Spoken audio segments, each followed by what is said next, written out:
পূজ্য মহারাজজি তার ভক্তদেরকে বলছেন, যারা শিব রূপের প্রতি শ্রদ্ধা রাখে তাদের কোন নাম জপা উচিত।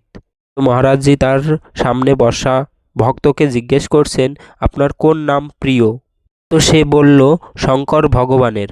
মহারাজজি জিজ্ঞেস করছেন, তাহলে কিভাবে জপ করবে শঙ্করজির নাম? ভক্ত বলল, ওম নমঃ শিবায় এই মন্ত্র দ্বারা জপ করব। তখন মহারাজজি বলছেন, এই মন্ত্রটা তো শুধু গুরুমন্ত্র নেওয়ার মাধ্যমেই জপ করা উচিত। যদি গুরুমন্ত্র না নিয়ে এই মন্ত্র জপ করো তাহলে এইটি তোমার ভিতরে নেগেটিভিটি আরও বৃদ্ধি করে তুলবে। কারণ বৈদিক মন্ত্রগুলোকে গুরু পরম্পরার পদ্ধতি দ্বারাই জপা উচিত। আজকাল মানুষজন যেরকম এই মন্ত্রকে জপ করা শুরু করেছে এরকম করা উচিত নয়। যদি শঙ্করজিরকেই ভজন করতে হয় তাহলে শাম্ব সদাশিব শাম্ব সদাশিব এই মন্ত্র জপ করো, নাম জপ করো।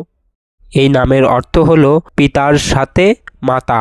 আপনি এটাকে জপ করবেন উঠতে বসতে, স্নান করতে, খেতে খেতে, শৌচাগারে, যেখানে ইচ্ছে আপনি এই নামকে জপ করতে পারবেন। এটাকে আমি পূর্বে জপ করেছি, বড়ই চমৎকারিক নাম। আর যখন ওই মন্ত্র জপ করার ইচ্ছা জাগবে তখন কোনো গুরুর কাছ থেকে ওই মন্ত্র প্রাপ্ত করে নিবে। নাম এখন তুমি পেয়ে গেলে এটাকে খুব বেশি করে জপার চেষ্টা করো।